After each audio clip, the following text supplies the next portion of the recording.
Aí, nós já estamos ao vivo. Bom, Bacelli, eu sempre brinco com todo mundo dá risada, porque parece que você fala, Bacelli, bom dia e tal, como se a gente não tivesse se visto, mas as pessoas já sabem que é mentira minha. Então, mas Bacelli, bom dia, o Cláudio estava aí com a gente agora há pouquinho também. Primeiro, agradecer o carinho de sempre seu com Amigos do Bem, com a gente aqui. Eu falo que no fim de conhecer o trabalho do Lar Espírita, Pedro e Paulo, a gente acabou criando um vínculo de amizade. Toda vez que a gente fala com você ou pede alguma coisa em relação a Amigos do Bem, você está à disposição. E hoje mais ainda, quer dizer, a gente até estava tentando se programar para o presencial mais para o final do ano, devido à pandemia, que nós estamos sem os presenciais, surgiu a oportunidade da gente estar conversando hoje. Então, antes de mais nada, muito obrigado pelo carinho, de ter se colocado à disposição e à vontade. A ideia é a gente bater um papo sobre esses dois assuntos que tanta gente tem interesse, né? Que é o seu convívio com o Chico e o trabalho com as cartas consoladoras. Olha, Alexandre, nós é que agradecemos pelo convite, pela oportunidade, ao Amigos do Bem, a toda a família espírita aí de Pederneiras, né? E das cidades, de todas as cidades vizinhas, todos os grupos. Para nós é uma alegria estarmos falando assim com todos vocês, e estamos aí à disposição para esse bate-papo informal, que eu acho que rende mais do que, às vezes, uma palestra, né? Mas você sabe que nós temos percebido isso de verdade. Com essa história toda da pandemia, isso melhorou muito, né? A gente tem tido, primeiro, a oportunidade de falar com vários amigos de longe, né? Nós estamos fazendo um bate-papo em parceria com o Centro Espírita Nosso Lar de São Carlos, com alguns amigos de fora do país. Nós fizemos com o Adalberto lá no Japão, fizemos com o Charles Kempf na França, e ontem nós fizemos com a Cristina na Noruega. E eu falei, olha, a pandemia é difícil, complicado, mas em contrapartida tem essas situações, né? Quer dizer, provavelmente nós não teríamos a oportunidade de trazer o Charles da França para fazer uma palestra aqui em Pederneiras, ou o Adalberto do Japão, ou a Cristina da Noruega. Semana que vem nós temos o João lá de Portugal, e mesmo para você, né? Quer dizer, a gente está namorando há quase 2, 3 anos para a gente conseguir encaixar uma data para vir, e é complicado, nós sabemos que a distância é longa, os trabalhos presenciais aí em Uberaba ficam difíceis, né? Desse deslocamento, a gente sempre conversa isso com o Luiz, inclusive agradecer ao Luiz também pela atenção, e nesse sentido eu acho que realmente você tem razão, quer dizer, esse tipo de bate-papo acaba sendo mais produtivo para quem está assistindo, principalmente, às vezes, do que a palestra, né? Que a gente acaba determinando um tema. É muito interessante, eu estava refletindo a respeito, né? E isso também tem acabado um pouquinho com o elitismo no movimento espírita, não é, Alexandre? Porque você veja bem, nós estávamos aí numa fase de muitos congressos e de muitos encontros pagos, inscrições caríssimas, não é? E agora, através das lives, não é? Todos nós estamos tendo oportunidade de estar em contato com diversos confrades e confreiras, tendo oportunidade de conhecê-los sem sair de casa, sem gastar nada, não é? E de uma maneira, vamos dizer assim, muito fraterna, realmente dando de graça o que de graça nós recebemos, né? Perfeito. Você tocou no assunto. Eu acabei de sair de uma palestra no Verdade e Luz aqui de Jaú, e nós estamos falando disso. O Paulo, que é um grande amigo nosso, está mandando um abraço para você também, lá de Marília. Muito obrigado. Nós temos conversado muito sobre isso, né? Já vínhamos conversando antes da pandemia em relação a isso, porque é realmente preocupante, né? O que vinha acontecendo no movimento, muitos desvirtuando completamente o objetivo de divulgação doutrinária, né? E nós escutamos isso de todos, Bacelli. Assim, muitos que têm batido papo com a gente aqui virtual e até de fora. O Paulo lembrou, agora nós estamos fazendo uma palestra na Verdade e Luz, o Charles comentou que um palestrante, inclusive brasileiro, estava fazendo uma palestra e começou a falar muito enrolado e tal, as pessoas levantaram e foram embora. Os franceses são delicadíssimos, né? Então, assim, simplesmente falaram, e pago, né? Aquelas coisas absurdas, que nós estamos vivendo isso no Brasil assustadoramente. Quem teve a oportunidade de ver e ouvir Chico Xavier aqui em Uberaba, à sombra do abacateiro, né?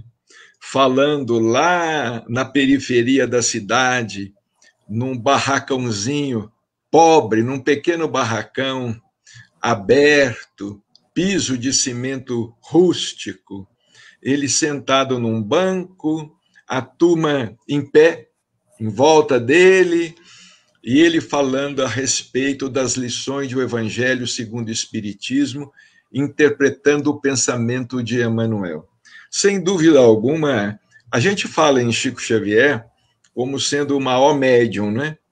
O maior médium, o maior fenômeno mediúnico, sem dúvida alguma. Mas em termos de oratória, eu vou dizer a você, Alexandre, oratória com autoridade, oratória com vivência, oratória com sabedoria própria e não com sabedoria alheia. Em termos de oratória, Chico Xavier também foi o maior orador que eu já ouvi falar. E com a simplicidade que o Evangelho precisa, né? E nos mostra. Como você está dizendo, né? Sem ter que recorrer a dicionário, né? A palavra ao alcance de todo e qualquer entendimento, falando com a inteligência, falando também com o coração, esclarecendo e consolando. Era a obra de Chico Xavier, esclarecer e consolar. Consolar através do esclarecimento, não é? E esclarecer através da consolação, porque nós não podemos dizer que uma tarefa seja só de esclarecimento. Se ela esclarece, ela consola, e se ela consola, ela esclarece. A nossa fé é raciocinada, mas a sabedoria de Chico era impressionante, aliada à sabedoria de Emmanuel. E ele nem se colocava de pé para falar. Sentado ele estava e sentado ele ficava, não é? Vamos dizer assim, 1,5 metro de altura, baixinho, não é? 1,5 metro de altura, sentado num banco, as pessoas é que se levantavam para ouvi-lo. Interessante, né? Perfeito. Mas você tocou no assunto, isso tem sido uma coisa que tem nos chamado muita atenção. Você falou 2 assuntos que a gente tem conversado muito, que é o movimento elitista do movimento espírita hoje no Brasil, né? Que eu acho que eu imagino que vai mudar muito quando voltarem às atividades normais, né? Eu acho que vai ter estamos repensando muita coisa em relação a isso, as pessoas estão repensando. E o segundo é isso que você falou em relação ao Chico. E posso falar em relação ao Chico, e por isso que eu te falei, as pessoas têm uma curiosidade muito grande, quando a gente vai para Uberaba e conversa com as pessoas que conviveram com ele, cada comentário a respeito dele nos surpreende ainda, com a simplicidade, com a maneira de agir, e mais, né? Você fez um comentário que é o mais, talvez um dos mais importantes, né? Ele falava com uma autoridade moral de quem podia falar, né? Com a simplicidade de que ele entendia do que as pessoas precisavam ouvir. Nós até brincamos agora há pouquinho, né? Sem precisar fazer floreios, sem se colocar na posição de destaque, e assim mesmo tocava e toca até hoje o coração de todo mundo com a simplicidade com que ele fazia, né? Sem dúvida. Chico era uma fonte cristalina, jorrando, não é? E preocupado sempre em exemplificar, em vivenciar. Eu costumo dizer que a obra literária dos espíritos, através de Chico, sem dúvida, essa obra pertence aos espíritos. Mas essa obra literária, ela foi sancionada pelos exemplos de vida do Chico. não é? É como ele nos disse uma vez, através de uma carta. Emmanuel disse a ele, no começo da mediunidade, que ele precisava de trabalhar formando livros e formando leitores para esses mesmos livros, que não cabia a ele só trabalhar formando livros, porque nós outros, autores, né, encarnados, médiuns e articulistas encarnados, nós trabalhamos formando livros, né? Mas Emmanuel disse a Chico, você precisa de trabalhar também formando leitores.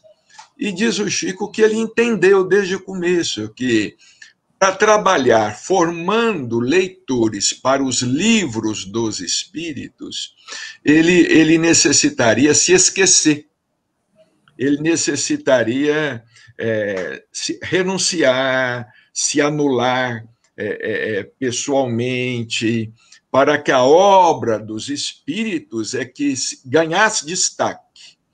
Porque muitas vezes o médium quer projetar-se através da obra dos espíritos, não entendendo que a obra dos espíritos é que deve ganhar destaque, não é?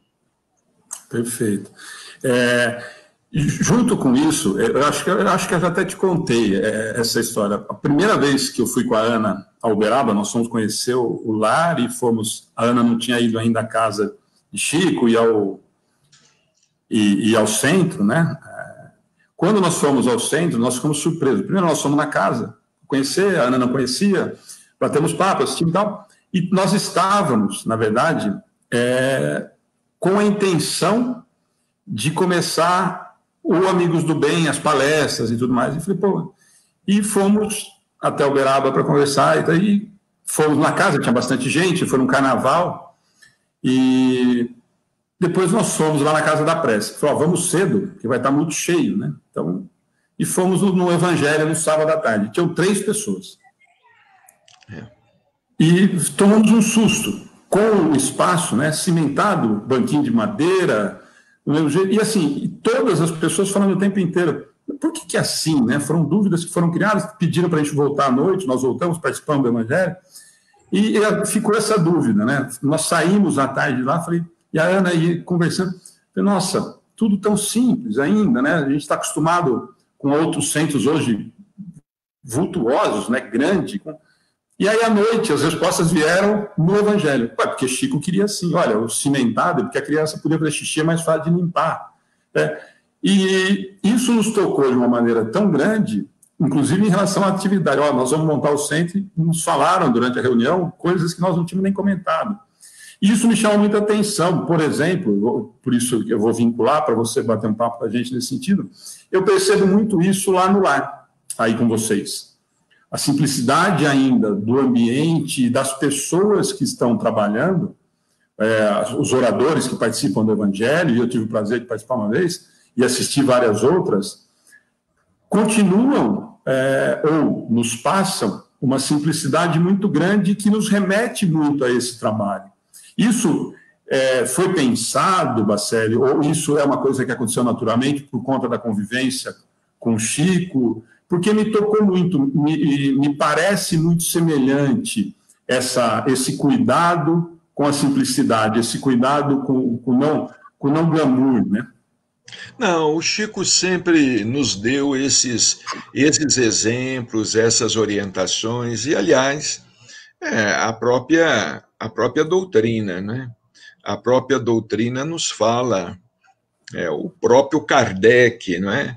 Nós sabemos que Kardec, quando desencarnou, ele estava de mudança para uma pequena vila de casas que havia sido construída, e ele residiria numa dessas casas simples, com Dona Amélie Boudet, não é?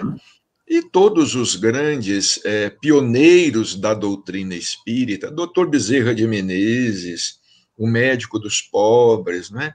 A questão da renúncia, do desapego, Eurípides Barçanufo, Carbachutel, Batuíra, Dona Ivone Pereira, Zilda Gama, Corina Novelino, Anália Franco, eram todos assim irmãos nossos lutando com muita dificuldade, né? E graças a Deus, esses exemplos de Chico Xavier, eles nos marcaram muito nessa questão. O Chico sempre esteve na periferia, você veja bem. Os centros espíritas pequenos, sem nenhum luxo, não é? Na periferia da cidade, em contato com os mais carentes, com os mais necessitados, porque às vezes nós nos esquecemos de que o Espiritismo é o consolador, não é? E isso vem contrastar muito com esse movimento elitista, não é? Você vai nos desculpar, não se trata de crítica, né? Mas às vezes a partir das próprias federações, não é? Esse exemplo elitista e cobrando muito caro as inscrições. E o Chico dizia assim, olha, se eu for num lugar que alguém tiver que pagar para me ver, eu dou o que tiver no bolso para ir embora. Para poder ir embora. É o que ele dizia. Isso não se coaduna, não tem condições uma coisa dessa. Espiritismo é cristianismo redivivo. É cristianismo redivivo. Nós não podemos cometer os mesmos erros que foram cometidos em séculos passados, né? Vamos dizer aí, pelo catolicismo que se apropriou quis se apropriar da mensagem cristã, nós não podemos cometer estes mesmos erros. Então, eu acho que essa pandemia agora está provando para nós, está mostrando o seguinte, que ninguém precisa fazer congresso para 3, 4, 5 mil pessoas, porque você sabe, tem oradores que dizem assim, se não tiver um espaço onde cabe 2.000 pessoas, eu não vou falar. Se não for pela federação A, B ou C, eu também não vou falar. Não é? Tem oradores que não aceitam convites para falar em centros espíritas, para falar num centro espírita de 50 pessoas, 30 pessoas, 100 pessoas. Não é? Você veja, lá na Comunhão Espírita Cristã, que foi a primeira casa de trabalho do Chico em Uberaba, né? Foi a Comunhão Espírita Cristã. Depois ele foi para o Grupo Espírita da Prece. Nós chegávamos lá, às vezes, o Chico chegava, às vezes, fazer reunião com 40, 50 pessoas. Não era toda semana que tinha 400 pessoas, 500 pessoas, 600 pessoas, não era toda semana.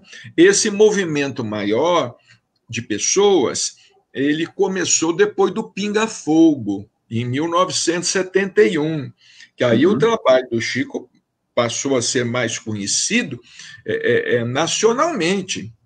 Mas antes do Pinga Fogo, década de 60, começo da década, no comecinho da década de 70, né, Pinga Fogo foi em 71, década de 50, década de 60, era pouca gente, o Alexandre. Era 40 pessoas, 30 pessoas, 50 pessoas, e o Chico ali psicografando. Não era essa multidão que todo mundo quer. Agora, eu gostaria de fazer uma observação também, se você me permite, é o seguinte, também por conta dessas lives agora, que estão muito comuns, muito difundidas, nós não podemos nos esquecer do centro espírita. Perfeito.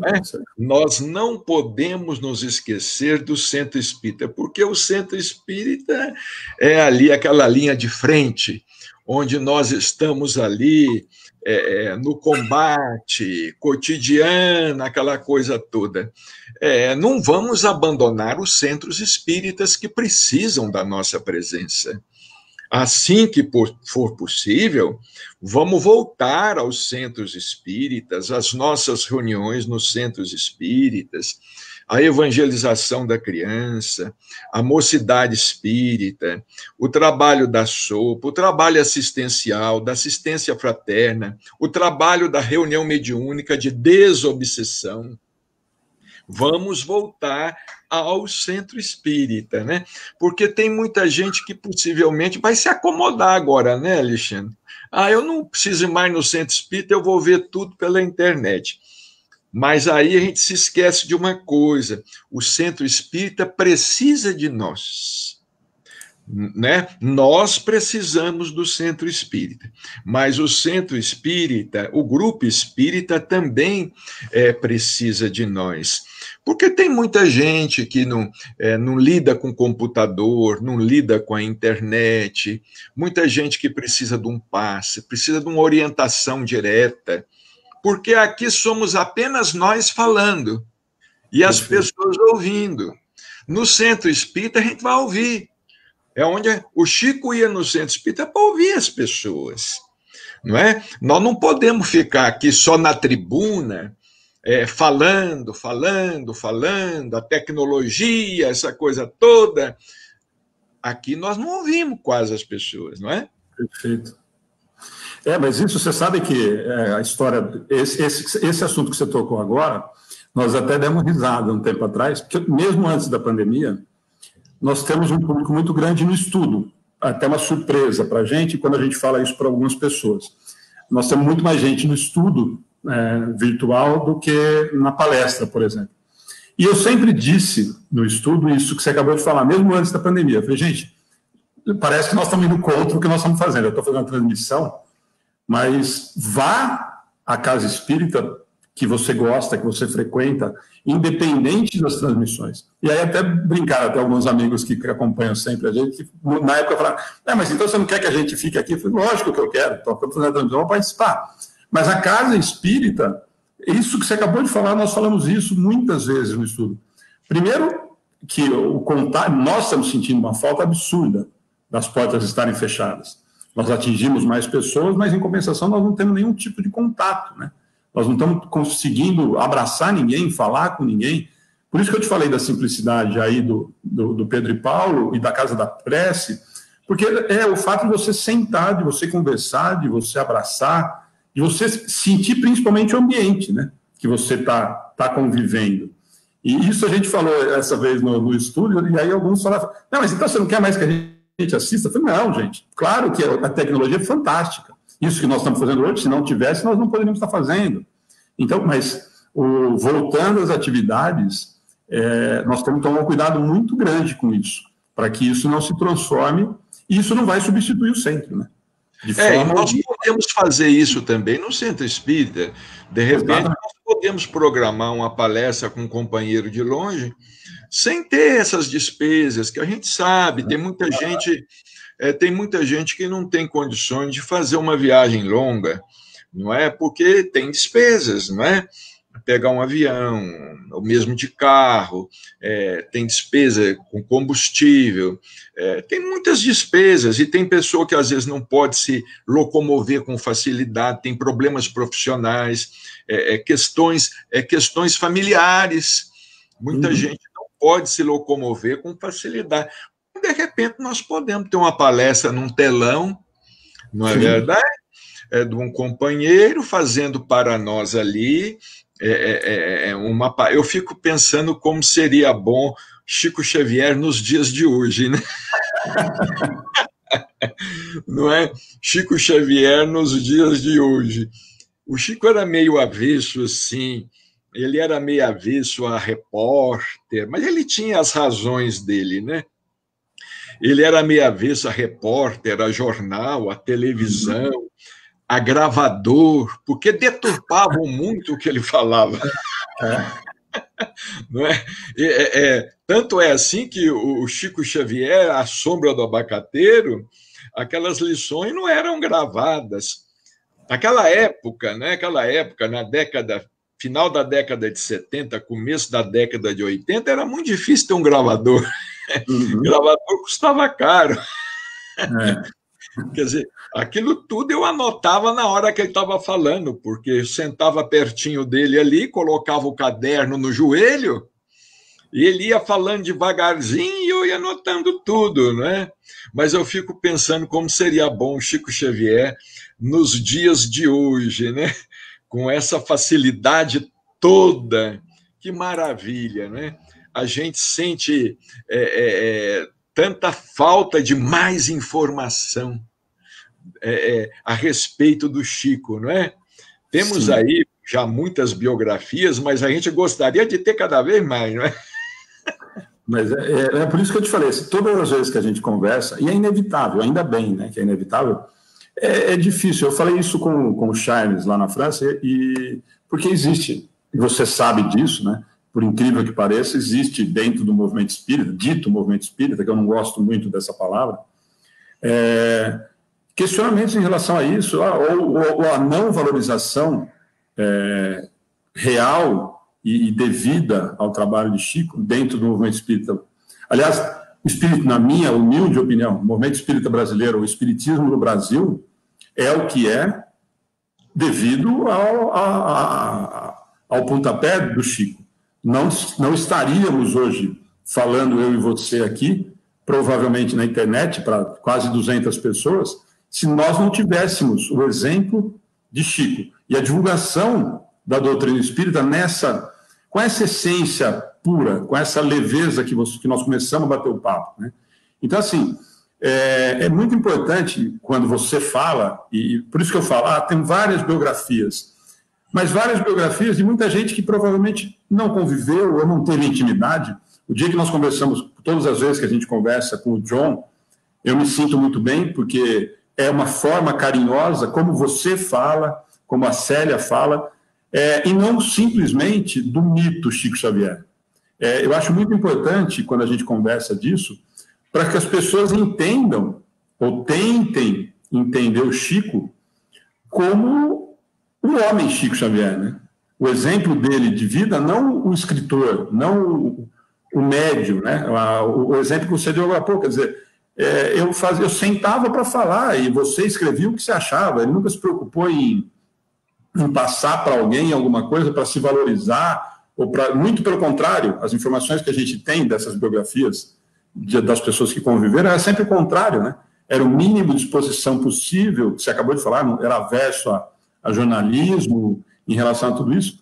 Então, quando você fala disso, Marcelo, eu gostaria muito que você comentasse nesse sentido. Esse convívio próximo e diário do Chico, nós que não convivemos, já nos tornamos íntimos, eu fico imaginando quem realmente era íntimo, quer dizer, o que isso muda e mudou essa convivência sua, o conhecimento, esse contato todo da sua vida com o Chico. Eu queria que você contasse para as pessoas assim, o que a gente fala, o que me interessa na doutrina é a nossa mudança. E eu fico imaginando para você, ou para as pessoas que conviviam diariamente, com proximidade ao Chico, o que muda na vida das pessoas? Esse é um questionamento muito comum para as pessoas que nos procuram. Olha, Alexandre, isso é uma coisa assim, muito interessante. O Chico vivenciava a doutrina, era uma coisa íntima, vinha de dentro, a doutrina estava na alma dele, no espírito, na alma dele, no espírito dele. Chico era muito mais que um médium, muito mais que um médium.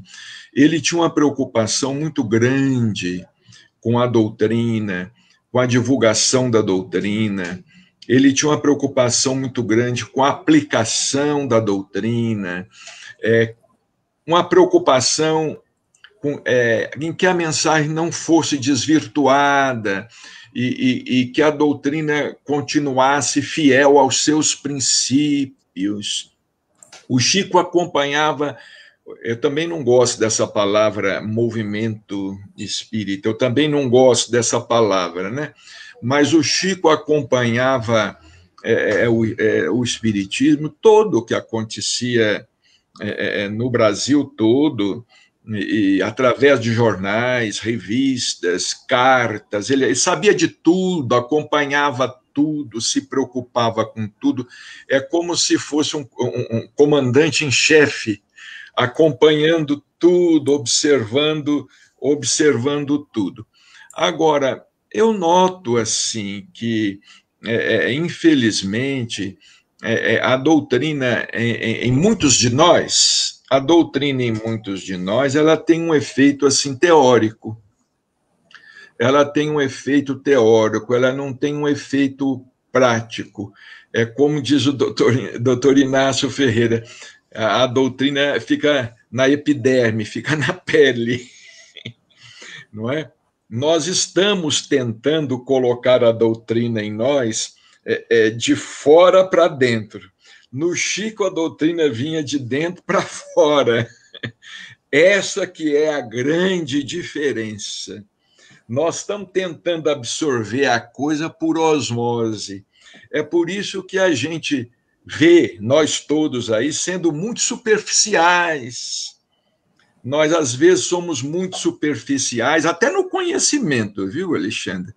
Porque tem muita gente aí que se diz catedrática no conhecimento, que conhece Kardec, e pode ter um conhecimento teórico muito, muito grande. Olha, vai nos permitir, é igual mediunidade. Quem conhece mediunidade, mas não é médium, não conhece mediunidade profundamente. Pode falar sobre mediunidade teoricamente, mas não pode falar sobre mediunidade na prática. Não pode falar sobre mediunidade na prática. Eu vejo muita gente falando brilhantemente sobre mediunidade, porque conhece o livro dos médiuns, estuda alguns livros espíritas específicos que falam do assunto, algumas obras, não é? Mas eu noto na palavra desses nossos irmãos todos e irmãs que falta o conhecimento prático, a vivência, porque a prática às vezes é diferente da coisa. Claro. É meio diferente.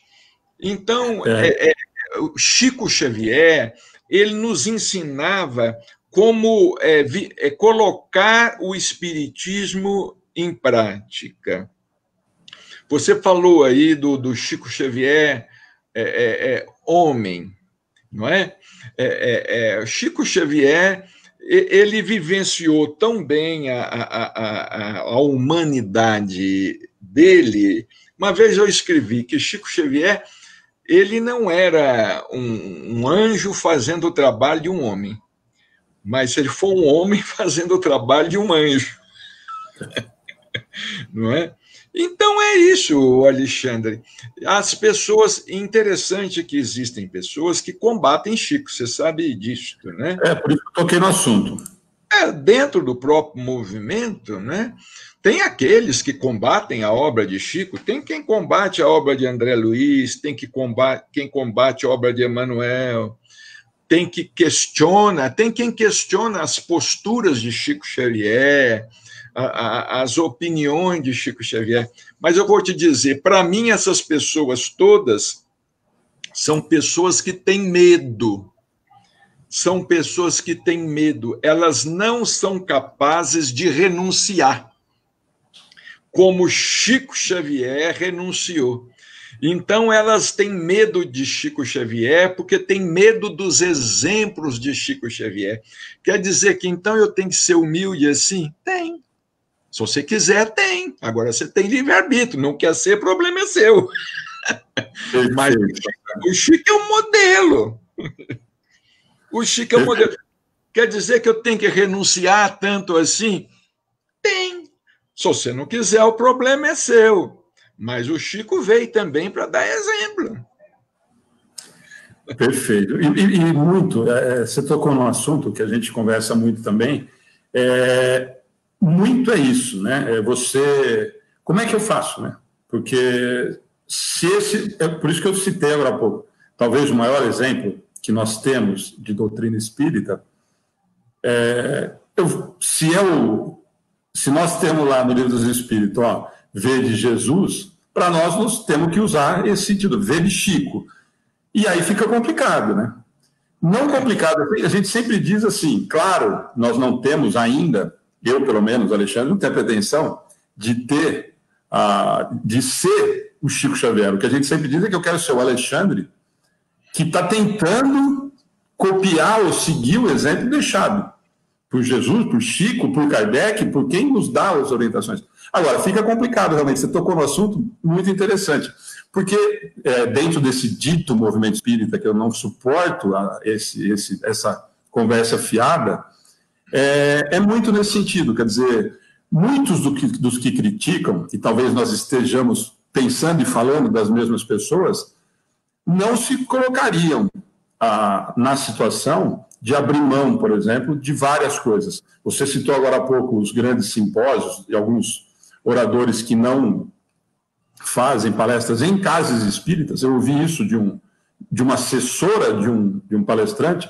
Não, olha, tal pessoa não faz mais palestra em centro espírita. Você também faz palestra onde? Você não faz palestra em centro espírita? Falando de espiritismo, vai falar no circo?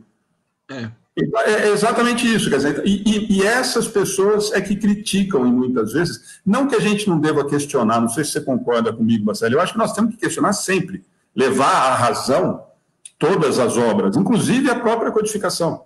O Kardec nos orienta nesse sentido. Mas daí a você, o que a gente vê dentro do movimento, em vários lugares, em vários pontos, é tentar diminuir o trabalho de Chico Xavier. E eu acho que é impossível. Não dá para a gente desvincular, né? Não querendo interromper você, mas para isso a pessoa tem que ter currículo. Eu tenho que me fazer presente, né? Eu tenho que conseguir. A pessoa, para contestar o trabalho de alguém, ela tem que apresentar um trabalho melhor. Perfeito. Não é? Porque ela tem que ter currículo. Não é? Agora, o que a gente vê aí é muita gente querendo se promover, criticando Chico Xavier. Nós estamos vendo aí muita gente querendo se promover dentro da doutrina por contestar. Contestar Emmanuel, a pessoa tem que ter uma autocrítica. Contestar Emmanuel, contestar André Luiz, contestar Chico Xavier. Não, por favor, me mostre primeiro suas credenciais. Quem é você na ordem das coisas? O que é que você faz? Nós estamos vendo pessoas aí, como nós falamos aí, que estão criticando, porque o Espiritismo tem muito. Ele desperta em nós essa questão da crítica, mas precisa despertar também a autocrítica. Sim, primeiro, né? Principalmente a autocrítica, não é? O Espiritismo, ele desperta dentro, ele mexe muito com a nossa vaidade, ele mexe muito, como diz o doutor Inácio, com o nosso ego, né? Mexe muito com o nosso ego, e então a gente começa a achar que é alguma coisa. O doutor Inácio uma vez falou conosco assim, meu filho, o espírita, ele tem muito complexo de inferioridade. E porque ele tem complexo de inferioridade, ele acha que o mundo espiritual é dele.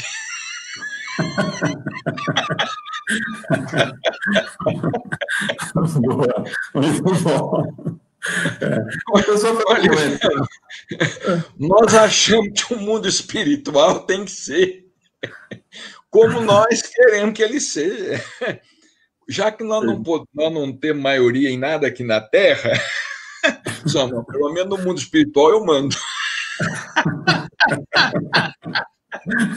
Isso é complexo de inferioridade. O doutor Inácio fala assim, olha, vai falar em reencarnação para o muçulmano para você ver o que acontece. Ele te esfola vivo. Verdade. Muito Mas bom. então, eu acho, sabe, Alexandre, que o nosso desafio maior, de fato, é introjetar a mensagem, vivenciar a mensagem e permanecer na simplicidade. Não é fácil. Perfeito. Esse toque é fantástico. É permanecer na simplicidade, como Chico, né? Uma vez nós escrevemos um artigo sobre o Chico, que ele continuava na mesma. Você vê o Chico Xavier. Nós testemunhamos aqui, Alexandre, ele desencarnou sem nada. Ele não tinha nada. Os amigos é que providenciaram o sepultamento dele. Se tem lá um mausoléu lá no cemitério, é contrariando a vontade dele. Por ele, aquilo lá não existiria, não. Se eles tivessem consultado ele não queria nada. Ele queria uma pedra lá em cima e só, mais nada. Mas os amigos quiseram fazer uma homenagem, construir com dinheiro deles, não é? Mas Chico Xavier não tinha nada. Ele desencarnou sem absolutamente nada, nada, nada, nada. Deixa eu só te fazer uma lembrancinha aqui, senão ela vai ficar brava comigo. Você está falando do doutor Inácio e a Isa lá de Araraquara, ela conversou com você viu que ela abriu o centro no meio da pandemia com o nome do doutor Inácio, né? Vi. E nós temos um carinho muito grande por ela, nós divulgamos o trabalho dela, porque eu falei para ela, olha, que coragem, no meio de uma pandemia, abriu o centro, está começando o trabalho e ela está te mandando um abraço aqui, e você falou já 3 ou 4 vezes do doutor Inácio, ela está toda cheia lá do outro lado. Ó. Um abraço lá para ela também, que já apareceu lá, até um gatinho. A Inácia está lá. Ô, Marcelo, eu vou tocar no outro assunto, que senão realmente nós vamos ficar só falando de Chico, seria uma delícia. Mas tem um assunto que muitas pessoas, como eu comentei com você antes da gente entrar ao vivo, sempre, né, inevitável nas nossas transmissões, tanto do estudo como das palestras e tudo mais, muita gente perguntando sobre o trabalho das cartas consoladoras, e aí a gente pode até continuar a aproveitar o link com o Chico. Mas nós temos uma admiração muito grande pelo seu trabalho, tanto que eu falei para você, e as pessoas que acompanham a página sabem disso, quando nos perguntam a gente sempre cita 3 pessoas que nós, não por amizade só, porque nós acreditamos no trabalho, que é o seu, o do Orlando Noronha e do Gustavo Gandolfi, lá de Araraquara. E muitas pessoas têm essa curiosidade, como é que é feito o trabalho, Mas antes disso, eu vou até falar uma situação, e as pessoas me perguntam, falam, nossa, mas por que você tem tanta... Por que você cita tanto, né, o Bacelli, o Orlando, o Gustavo? Primeiro porque eu conheço o trabalho. E no seu caso específico, né, talvez muitos da página não saibam, foi através do Bacelli que eu recebi 2 cartas, está encadernado, para não falar que é mentira, da minha mãe. Foi uma surpresa muito grande, porque nós não fomos para receber a carta, porque a minha mãe voltou para a realidade espiritual em novembro de 17, nós fomos em janeiro de 18 e recebemos a primeira carta. Mas a primeira pergunta em relação a isso, Bacelli, como é que está sendo esse trabalho das cartas consoladoras, que é tão importante, né? Que é um consolo absurdo. Eu sempre digo que, independente de receber a carta ou não, quem vai com o coração aberto e escuta as mensagens, todas elas são para nós, todas. Invariavelmente, pelo menos todas as vezes que eu assisti, que eu estive presente, todas as cartas nos trazem algum tipo de mensagem, algum tipo de reflexão. Nesse momento todo, com as atividades paralisadas, como é que está sendo para você isso, Bacelli? Como é que você está lidando com isso, com relação a não estar tendo esse trabalho, não estar tendo esse contato? Como é que você está vivenciando esse momento tão complicado, imagino? Olha, Alexandre, está sendo uma provação para nós, porque a gente sente muita falta do trabalho, porque o trabalho do médium é alimento principalmente para ele, né?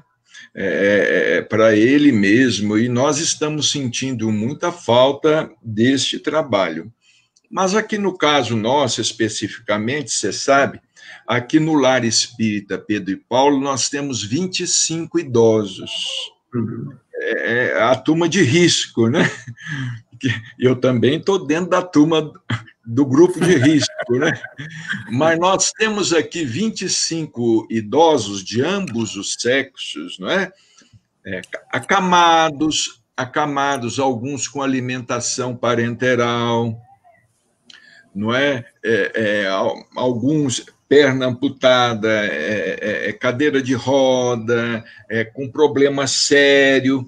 Então, por enquanto, nós não estamos podendo realizar esse trabalho aqui no Lar Espírita Pedro e Paulo.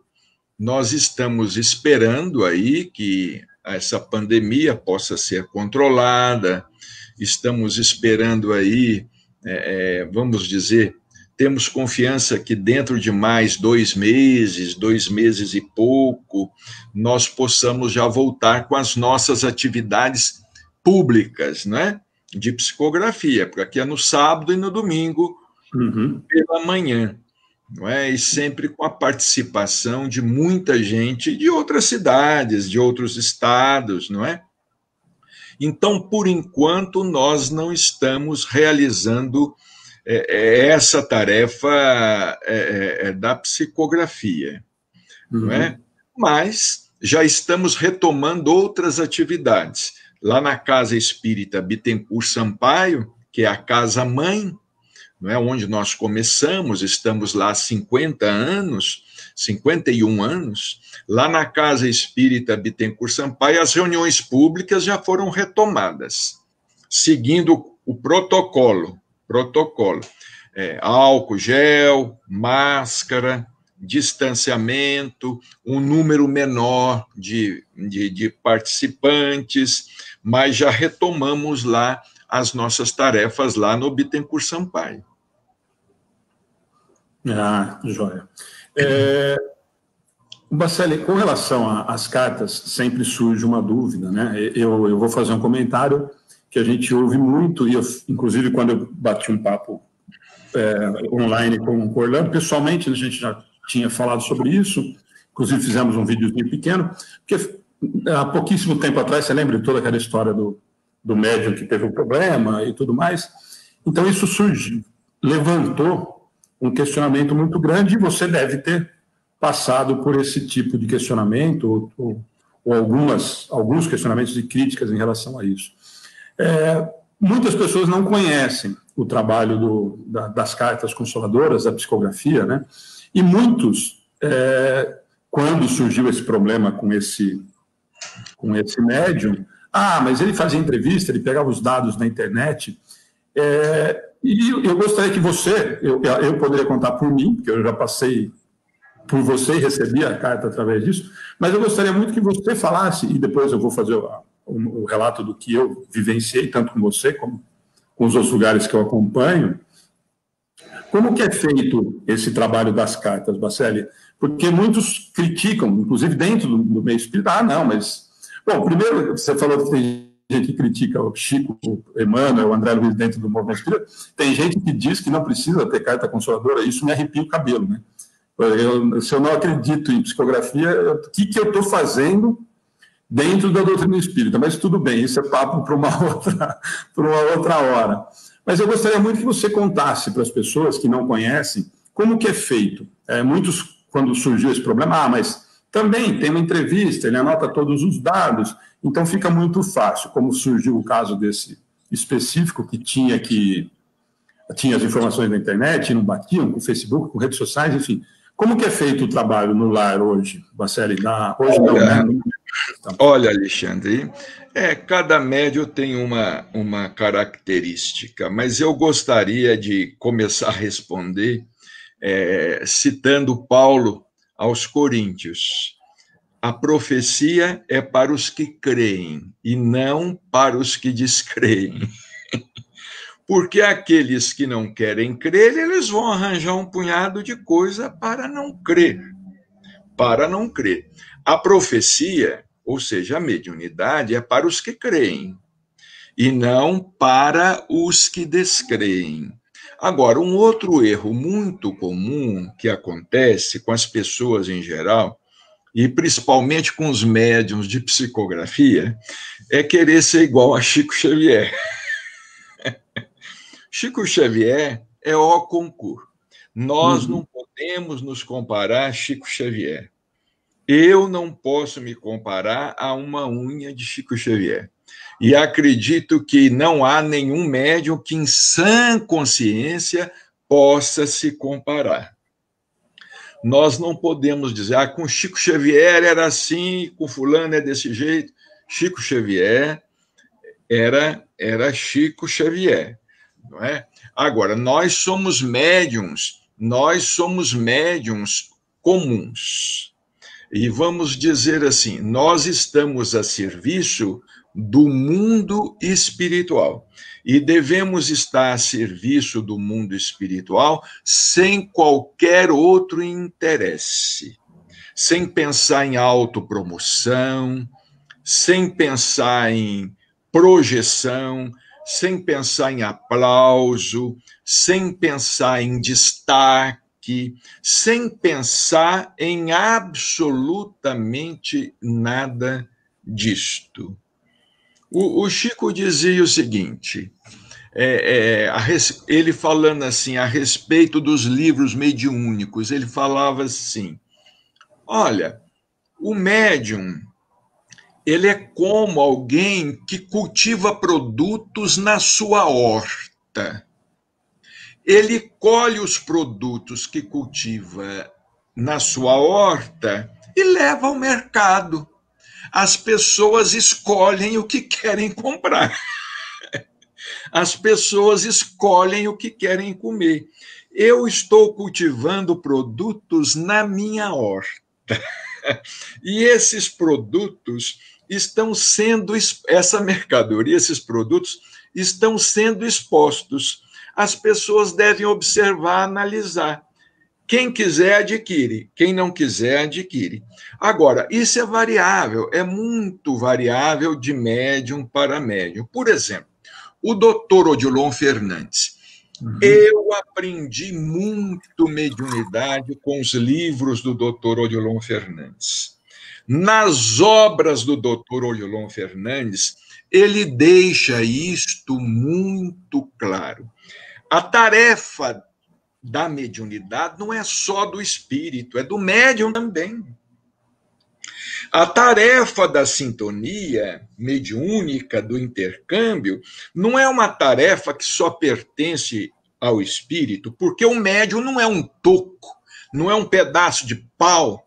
Como dizia o doutor Hernando Guimarães Andrade, o médium não é uma vela, o médium é um filtro. Ele não é uma vela, é um filtro.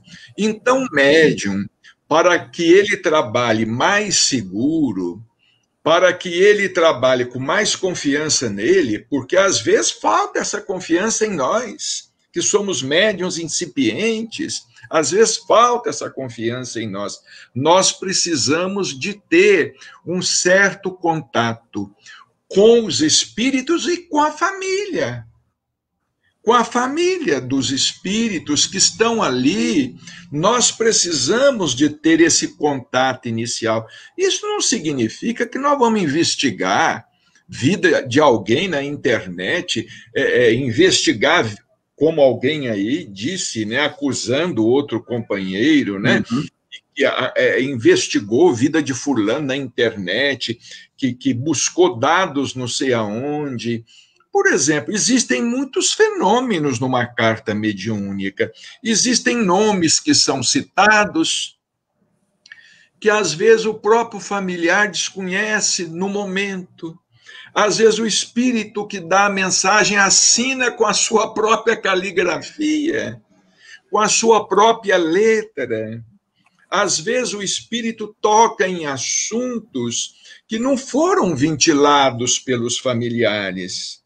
Não é? É para citar Chico Xavier. Chico Xavier recebia as pessoas no grupo espírita da prece, não é? Ele anotava o nome das pessoas, não é? A pessoa chegava, o Chico perguntava: meu filho, você está querendo, o que você quer e tudo mais? Porque tinha muita gente que ia atrás do Chico para pedir uma receita, não era carta. Queria uma receita homeopática. Então a pessoa falava: Chico, eu gostaria de receber uma mensagem, vamos supor, do meu filho, fulano de tal. Aí o Chico anotava o nome. E quando é que ele desencarnou? Anotava a data. De repente o Chico falava assim: mas tem um espírito aqui que está dando o nome de Dona fulana de tal, quem que é? Aí a pessoa começava a chorar. Ah, é minha mãe, é a avó do fulano, e papapá, e papapá, papapá. Então, mediunidade, nós precisamos de estudar. Agora, é fácil de atirar pedras. É fácil atirar pedras. Agora, tem uma coisa muito importante, que o doutor Odilon Fernandes fala. O médium, ele não pode querer ser mais médium do que ele é. Porque quando o médium ele quer ser mais médium do que é, ele complica tudo. Então, isso aí, ô Alexandre, é o que nós falamos anteriormente. Mediunidade, teoricamente, é uma coisa. Na prática, envolve muitas outras coisas. Perfeito, Marcelo. Bom, Marcelo, nós estamos chegando no final e com certeza o povo vai começar a reclamar que nós estamos terminando, porque eu ficaria aqui mais um tempão batendo papo e escutando você falar. Mas, mais uma vez, nós gostaríamos de te agradecer, primeiro pelo tempo, por ter se disponibilizado a ficar, agradecer o Cláudio, o Luiz, que sempre nos atende com tanto carinho, inclusive quando nós podemos estar aí com vocês, e em segundo, pelo carinho que você sempre teve, pelo Amigos do Bem, pela gente, né? Estou falando em nome da Ana também, enfim. Para o final, gostaria só que você deixasse as suas reflexões finais, depois eu vou te mandar o link, tem muito comentário, tem muita gente comentando, agradecendo, falando a respeito das suas colocações, da sua simpatia na transmissão, enfim. Mais uma vez, muito obrigado mesmo, de coração. Foi uma alegria nós podermos bater esse papo, a gente troca figurinha todo dia, a gente publica todo dia, para quem já vê lá na página, todo dia que chega para a gente no WhatsApp a mensagem do Bacelli, a gente compartilha, e a gente divulga mesmo o trabalho, porque a gente acredita. E muito importante, eu gostaria até que no final agora você falasse disso, você tocou no assunto, que as atividades estão fechadas, mas o lar está funcionando, e imagino que vocês estejam passando por momentos complicados, porque a gente sabe, a gente tem vivido isso aqui no Asilo de Pederneiras, que a gente tem uma parceria, que as contribuições diminuem, as doações diminuem, porque as pessoas não estão saindo de casa, não estão tendo a mesma liberdade, enfim. Então, até gostaria que você falasse um pouquinho disso no seu encerramento, para as pessoas poderem ajudar, porque a gente sabe que essas instituições estão passando por momentos muito delicados. Sempre que a gente pode, a gente compartilha, nós vimos que está precisando do alimento parenteral, agora que eu vi que postaram na página, a gente deixou disponível. Mas, então, para encerrar, gostaria das suas considerações finais e que você falasse um pouquinho desse trabalho do lar, que eu imagino que esteja passando por um momento muito complicado. Alexandre, nós queremos agradecer a você, amigos do bem, temos acompanhado o seu trabalho aí de palestras à distância, sempre vejo lá na linha do tempo, lá no Facebook, que você continue com seu idealismo, que Jesus possa dar a você cada vez mais força, saúde, para que você possa tocar adiante a sua tarefa, a tarefa que certamente você abraçou nesta existência com a sua família. Nós queremos dizer que aqui no Lar Espírita Pedro e Paulo não é só velhinhos, não, viu? Nós temos aqui dezenas de famílias que são mantidas, que são assistidas. Nós temos realmente dezenas de famílias que comem, dependem de cestas básicas, e tem aumentado esse trabalho, Alexandre, porque o desemprego aumentou, a necessidade aumentou. Aqui na porta do lar, na porta da instituição, nós servimos todos os dias, 30 café da manhã, café, leite, pão, manteiga, 30 almoços, às vezes mais, 30 jantas. Ou seja, nós temos aqui, só aqui no Lar Espírita Pedro e Paulo, nós temos uma movimentação muito grande, fora as famílias cadastradas. São cerca de 150 famílias cadastradas. Aqueles que puderem colaborar conosco com alimentação, mandar alimento, essa alimentação parenteral, temos velhinhos que estão se alimentando por sonda, e é uma alimentação até mais cara, não é, Alexandre? Quem puder puder mandar para a gente isto, nós agradecemos muito. Nós temos aqui 10 funcionários, enfermeiras, enfermeiros. A folha de pagamentos é alta. Bom, o nosso carinho a você. Muito obrigado, que Jesus nos abençoe. Um abraço a todo mundo que nos acompanhou, viu? Esteve aí participando. Que Jesus possa dar muita força, muita paz, muita saúde a essa turma toda e que logo nós possamos vencer essa pandemia com muita confiança no futuro do Brasil. Muita paz a todos, viu? Marcelo, bom domingo. Obrigado de novo. Até a próxima. Obrigado. Com Deus. Obrigado.